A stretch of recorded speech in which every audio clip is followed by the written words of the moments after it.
Recordar a nuestros maestros, un programa para reflexionar problemas de nuestro tiempo a la luz de los grandes pensadores.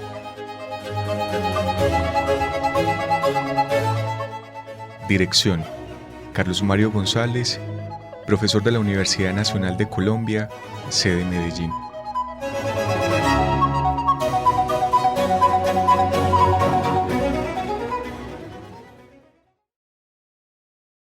Nos disponemos a iniciar el programa Recordar a nuestros maestros. Sean ustedes bienvenidos, amables oyentes.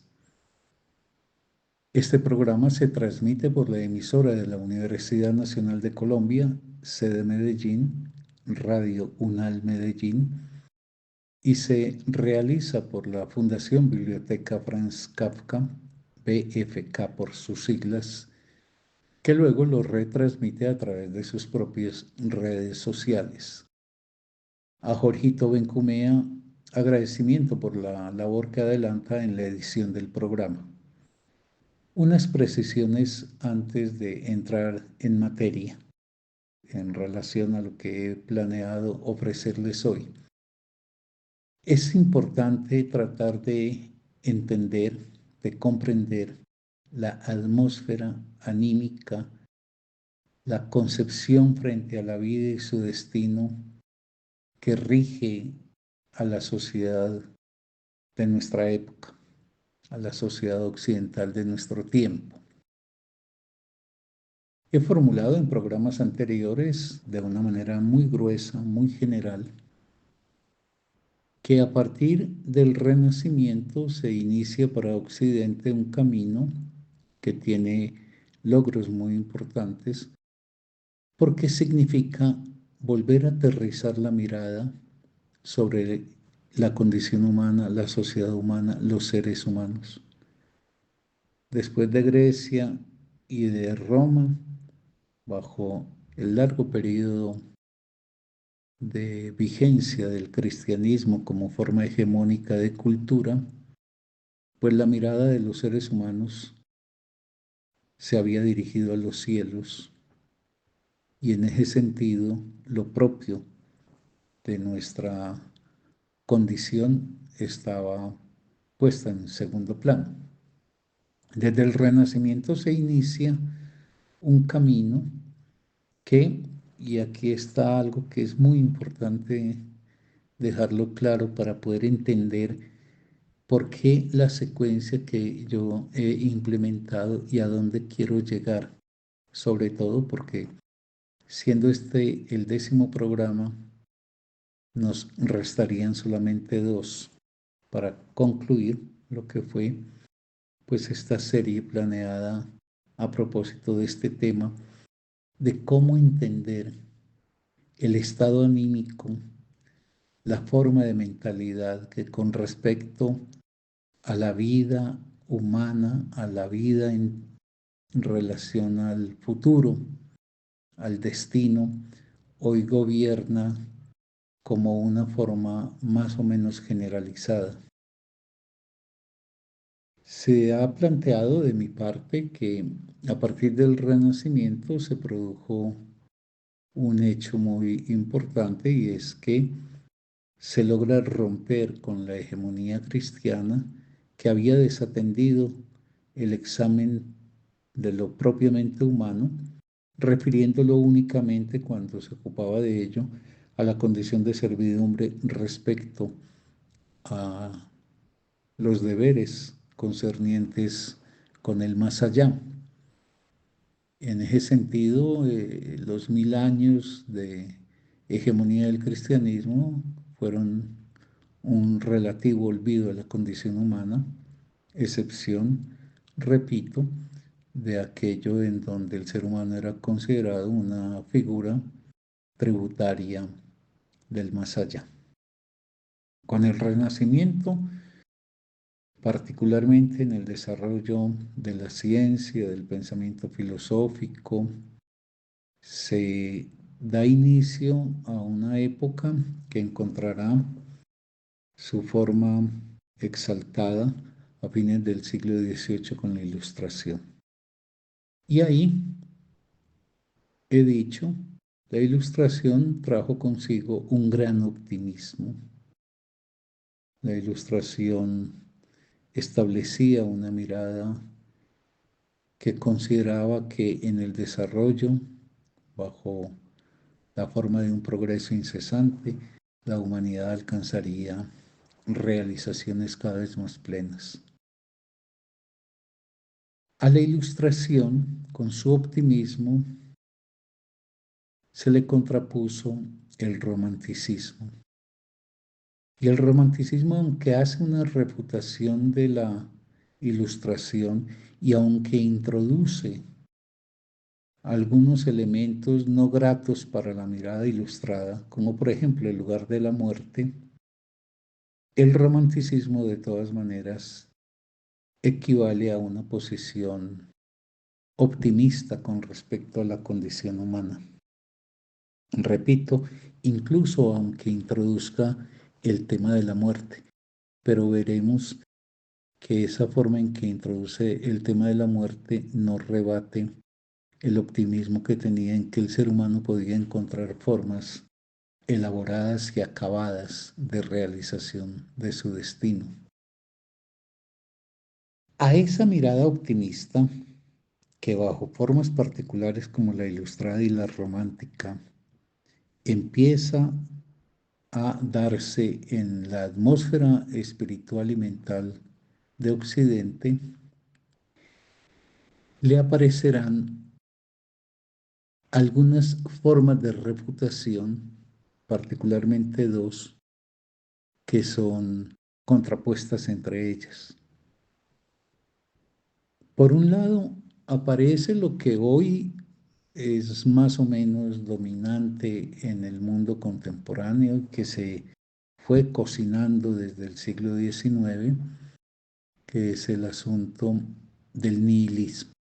Es decir, frente al optimismo que había caracterizado a la Ilustración, los desarrollos de la ciencia, de la técnica, los acontecimientos de la política fueron conduciendo a un descreimiento respecto a las esperanzas que allí se habían fundado.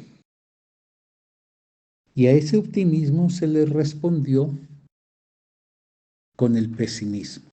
Y ese pesimismo ha adoptado la forma de lo que Nietzsche cuestiona tan rotundamente, que es el nihilismo, es decir, esa pérdida completamente de causas y de propósitos, porque lo que no hay es esperanza y entonces el individuo se sume en una especie de actitud por la cual enfatiza el valor del presente, menosprecia el pasado y no inviste para nada el futuro. Pero frente a esa respuesta nihilista al optimismo ilustrado y al optimismo romántico, vamos a encontrar otra alternativa que, si bien no es hegemónica, hace parte de lo que podría yo decir sitúa la esperanza de la humanidad, permitiendo que escape o al optimismo o al pesimismo bajo la expresión nihilista. Es una línea de reflexión que puede encontrar una secuencia de pensadores sobre los cuales, particularmente algunos, yo voy a hablar en los dos programas últimos de este año 2024.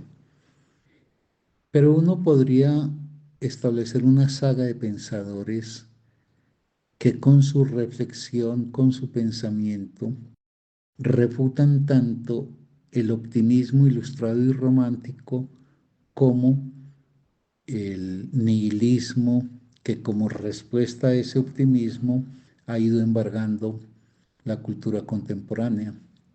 Este mundo de desesperanza, este mundo de aislamiento de cada individuo, este mundo de pérdida de causas, de pérdida de propósitos para luchar y conquistar, más allá de lo que es la mera carrera individualista de escalamiento en la jerarquía social, es como si la vida estuviera hundida exclusivamente en un presente que no tiene nexos con el pasado se menosprecia, el pasado no pasa a ser sino una anécdota y el futuro no permite situar en él algunas esperanzas de cualificación de la vida en su dimensión personal y colectiva.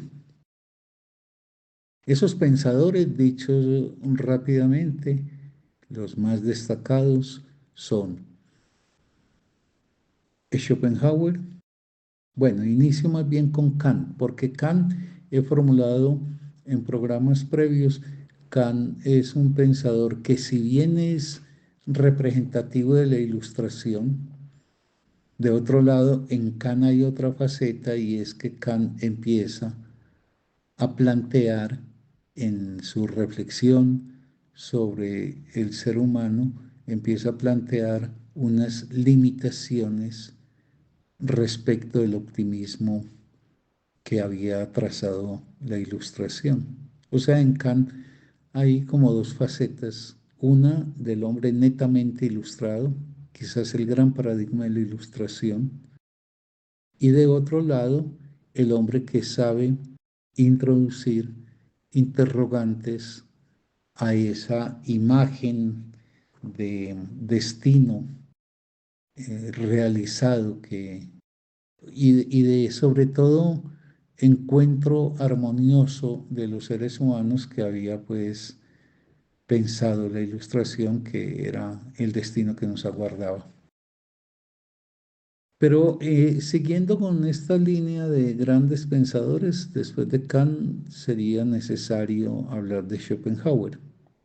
Y es lo que pienso hacer en el próximo programa, agregar a juntar a Kant y Schopenhauer para mostrar algunos elementos de los respectivos pensamientos de ellos que contribuyen a ponerle ese punto de cuestionamiento a la Ilustración y al romanticismo, pero al mismo tiempo un camino que no conduce a lo que después sí será hegemónico como lo que hoy tenemos que vivir y es pues el nihilismo.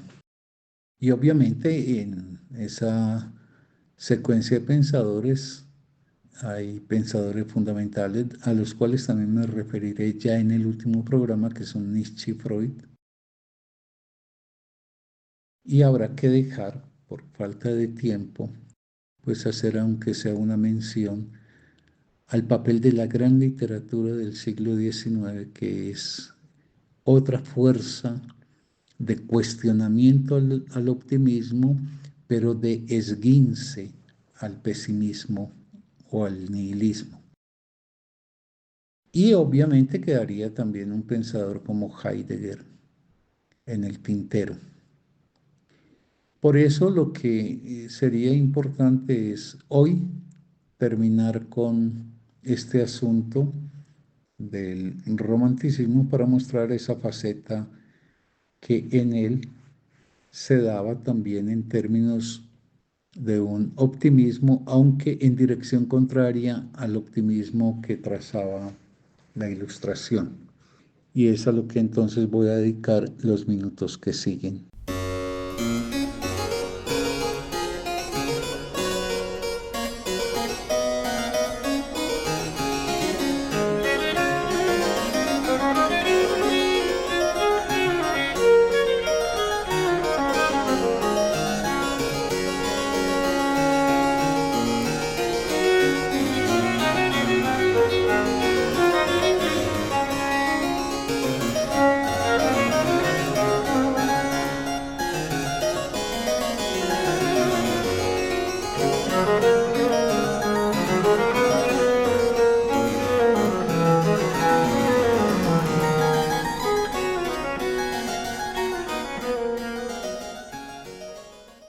Título de la serie: Consideraciones al paso sobre el amor, la muerte, el mal y otras grandes ideas.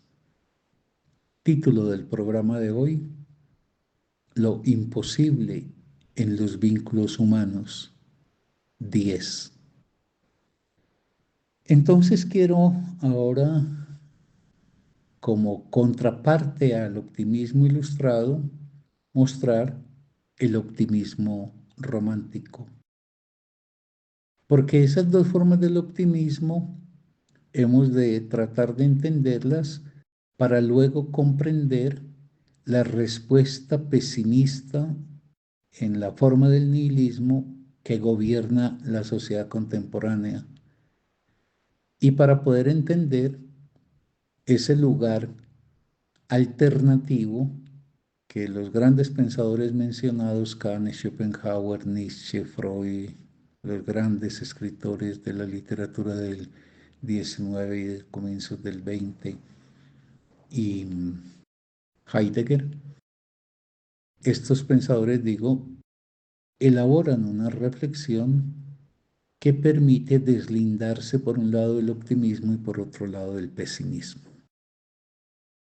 Voy entonces a mostrar por qué afirmo que el romanticismo contiene una mirada optimista, independiente de que haya introducido el tema de la muerte en particularmente relación con el amor, pero la muerte como la presenta el romanticismo no alcanza para negar que en el fondo es una actitud optimista, solo que será un optimismo que se tejerá sobre fundamentos diferentes al de la ilustración.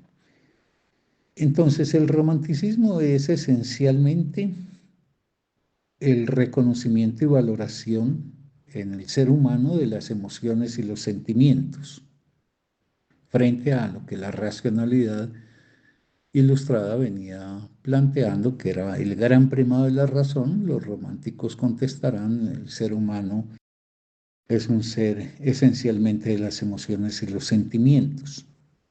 Allí le adjudicarán al amor un lugar preponderante.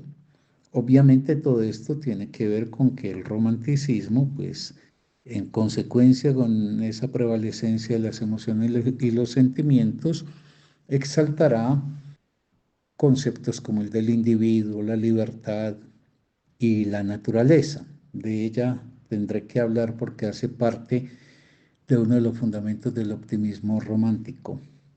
Entonces el amor aparece como una pieza muy importante en la mirada romántica, dada pues esa preferencia que hace en definir al ser humano como un ser esencialmente del orden de la afectividad, ya sea de la emoción o del sentimiento. El amor es idealizado en el romanticismo, es un sentimiento todo, es decir, si la vida logra encontrar la vertiente del amor y encuentra la reciprocidad en el objeto amado, eso constituye un todo para el individuo. Y el amor es en ese sentido, pues, una fuerza emocional que va más allá de la razón y que apunta a la consecución de una plenitud del ser del individuo mediante la exaltación de del individuo, por fuera de las normas sociales. Es decir, un rasgo muy propio del romanticismo es que el sentimiento amoroso ha de luchar contra la adversidad que le trazan las normas sociales. Y de ahí deriva una vertiente sacrificial que tiene el amor romántico. Es entonces considerar que la potencia del afecto se puede permitir la transgresión de las normas sociales. Y alcanza el amor en esa dedicación a un objeto y viceversa, la reciprocidad de este objeto, en tanto ese objeto es también un sujeto, en la reciprocidad alcanza la forma de la pasión. Ahí hay un montón de equívocos que es muy importante, aunque sea someramente advertir. Se ha terminado por asociar que la pasión amorosa equivale al romanticismo. En otra oportunidad será obligatorio deslindar eso. El romanticismo, el amor romántico es una expresión de la pasión, pero no es equivalente a la pasión. Es una expresión de la pasión muy objetable, pero la pasión, que no es otra cosa que la asunción del deseo por parte de un sujeto del deseo propio, la pasión puede cobrar otras formas de implementación, realización y materialización de la experiencia amorosa, muy diferentes a la forma romántica. La temática central pues del romanticismo en el amor pues encontró expresiones en la literatura, en la novela, en el cuento, en la poesía, por ejemplo, del siglo XVIII y la mitad primera del siglo XIX, pero también lo encontró en la música, en la pintura, en el teatro. Ahora, el romanticismo, al hacer una exaltación del amor como aquello que permitiría un sentimiento todo, es decir, encontrando el ser amado, la fundición de esos dos seres harían un todo que permitiría perfectamente darle la espalda a la sociedad. Es decir, la vida queda consumada en el encuentro con el otro. Esos dos seres fundidos, mutuamente idealizados, se prometen y se ponen en camino a la consecución de lo que imaginarizan es una plenitud que han de lograr gracias al encuentro de ellos. Incluso de esa plenitud alcanzada, si es del caso, en el lazo mortal,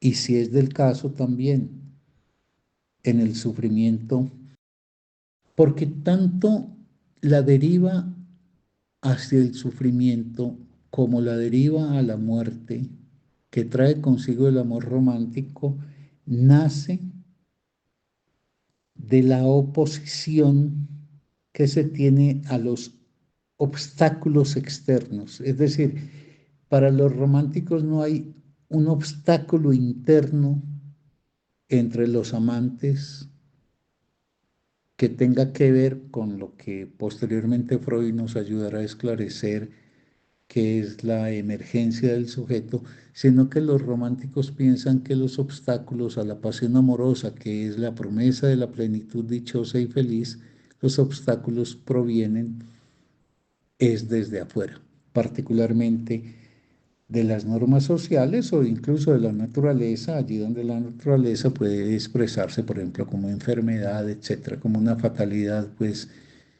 que no depende ya de los sujetos, sino que se le impone desde afuera, igual que las normas sociales.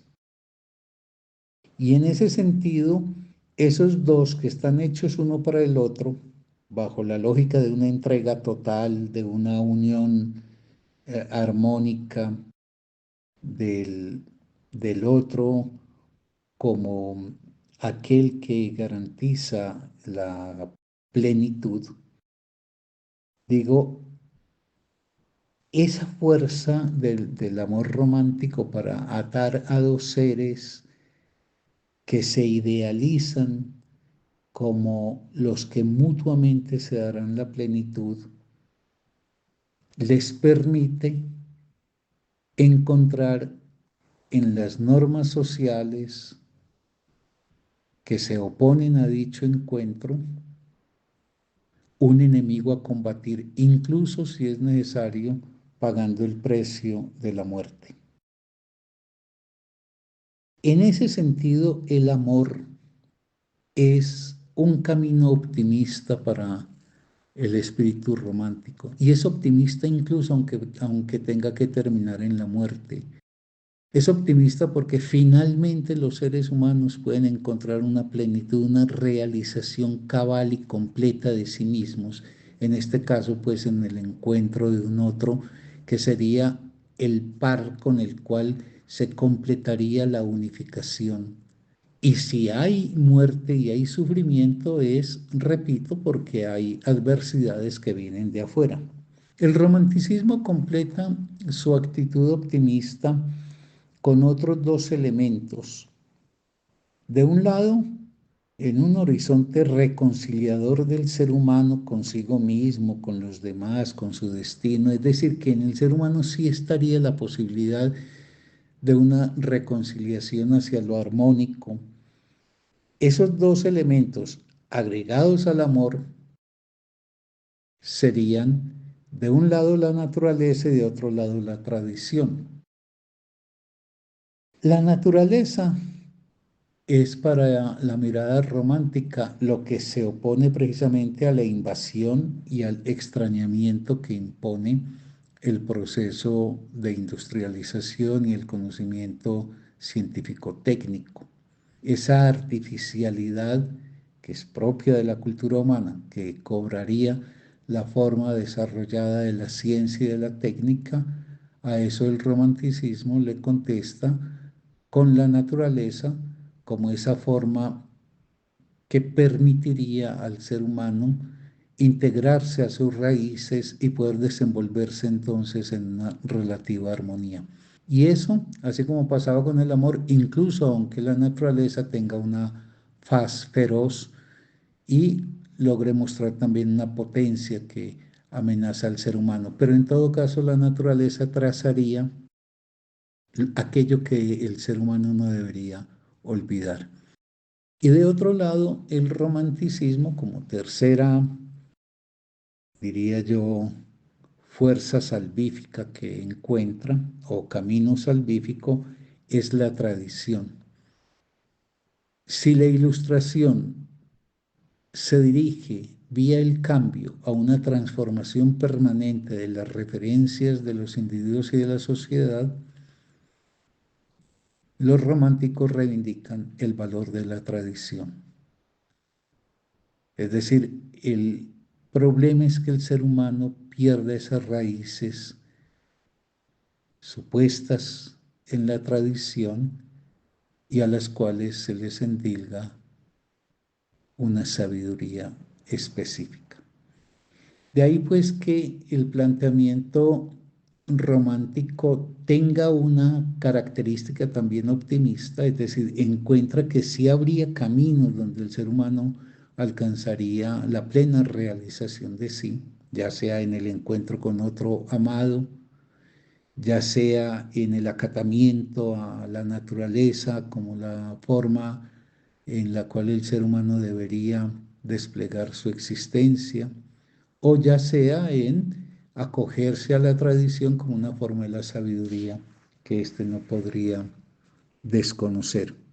Por eso el romanticismo es una forma también optimista que en el desarrollo de la sociedad a lo largo de la historia del siglo XIX encontrará entonces un matiz que conducirá a esa réplica que he dicho caracteriza el mundo contemporáneo, que es el nihilismo. Pero a ello es que le responderán los pensadores mencionados y de los cuales empezaré a hablar en el programa siguiente.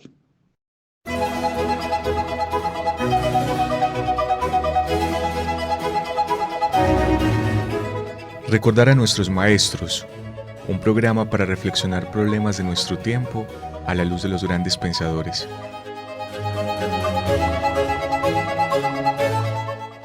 Dirección: Carlos Mario González, profesor de la Universidad Nacional de Colombia, sede Medellín.